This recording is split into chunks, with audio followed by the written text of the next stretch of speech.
नमस्कार दोस्तों, इस कहानी की लेखिका हैं सविता गोयल जी। माँ जी, वह कल मम्मी को चेकअप के लिए लेकर जाना है।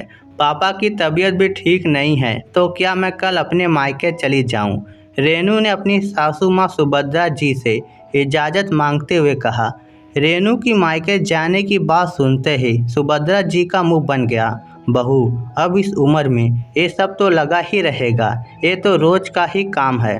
अब मुझे ही देख लो, इस दाएं पैर में इतना दर्द हो रहा है कि पूछो मत। सोच रही थी बहू से कहूँगी कि थोड़ी मालिश कर दे, लेकिन बहू को तो अपने माता पिता की सेवा से ही फुर्सत नहीं मिलती। आजकल की बहुएं ये भी नहीं जानती कि असली पुण्य तो सास ससुर की सेवा से ही मिलता है। सुभद्रा जी अपने पैरों को मसलते हुए बोलने लगी। सास की बात सुनकर रेनू का चेहरा उतर गया। हर बार मायके जाने के नाम पर सुभद्रा जी ऐसे ही कोई न कोई छींटा कांसी करती रहती थी, लेकिन कम से कम रेनू का इतना हक तो बनता ही था कि हारी बीमारी में तो अपने माता पिता के पास जा ही सकती थी। लेकिन इस बार भी सुभद्रा जी ने खुद की तकलीफ को ऊपर रखते हुए मना कर दिया। रात को रेनू का उतरा चेहरा देखकर उसके पति रमन ने पूछ लिया, क्या बात है रेनू, तुम कुछ उदास लग रही हो? रमन, क्या शादी के बाद एक लड़की का अपने मायके के प्रति कोई फर्ज नहीं रह जाता? क्या सिर्फ सास ससुर की सेवा से ही पुण्य की प्राप्ति होती है? रेनू ने भी रमन के सवाल पर सवाल दाग दिया। रमन ने अचरज से रेनू की तरफ देखा। वह अपनी माँ के स्वभाव से वाकिफ था, उसे समझते देर ना लगी। आज फिर सास बहू के बीच कुछ बात हो गई है। उसने मुस्कुराते हुए कहा, तुम ऐसा क्यों बोल रही हो? क्या माँ ने आज भी कुछ कहा? रमन, मेरे पापा की तबीयत ठीक नहीं है और माँ को चेकअप के लिए लेकर जाना है। उनका शुगर लेवल काफ़ी बढ़ गया है। मैंने सोचा कि माँ को लेकर मैं चली जाऊँ, लेकिन माँ जी सोचती हैं कि यह सब बहाना है। अब भैया भी शहर से बाहर रहते हैं, ऐसे में मैं नहीं देखूंगी तो कौन देखेगा? मानती हूँ माँ जी की तबीयत भी ठीक नहीं है, लेकिन आप तो है ना माँ जी के पास। अच्छा तो ये बात है, चलो कोई बात नहीं। एक काम करो, तुम माँ के पास रहो। तुम्हारी मम्मी को मैं चेकअप के लिए ले जाऊँगा। माँ की बात भी रह जाएगी और इसी बहाने सास ससुर की सेवा का थोड़ा पुण्य मुझे भी प्राप्त हो जाएगा। रमन ने हंसते हुए कहा। तो रेनू के चेहरे पर भी सुकून आ गया।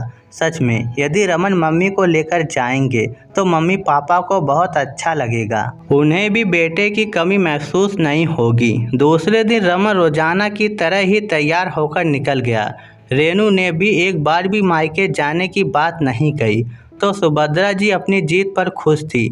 लेकिन जब वह रेनू को खुश देख रही थी तो उन्हें ये बात हजम नहीं हो रही थी कि मायके जाने से मना कर जाने पर भी बहू आखिर खुश कैसे है।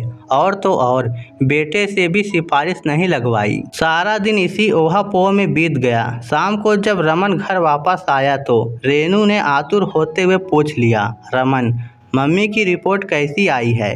पापा मम्मी दोनों ठीक तो है ना?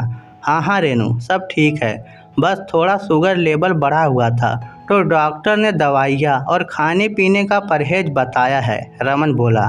बेटे बहू की बात सुनकर सुभद्रा जी असमंजस में आ गई। रमन, तू इसकी माँ को डॉक्टर के पास लेकर गया था? सुभद्रा जी ने झटाक से पूछा। हाँ माँ, आप ही तो कहती है ना कि सास ससुर की सेवा से बड़ा पुण्य मिलता है, तो फिर मैंने सोचा थोड़ा पुण्य आपका ये बेटा भी कमा ले।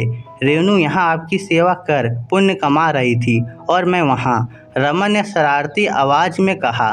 सुभद्रा जी के पास इस बात का कोई जवाब नहीं था। हाँ हाँ, लेकिन बड़ा दामाद से कौन सेवा करवाता है? वह तो मैंने बस ऐसे ही कह दिया था। बहू तू ही चली जाना, अगली बार जाना हो तो। इस तरह रमन के ऑफिस का हर्जाना करवाने की क्या ज़रूरत थी? मैं तुझे मना थोड़े ही करती हूँ। रमन और रेनू एक दूसरे की तरफ देखकर मुस्कुरा रहे थे।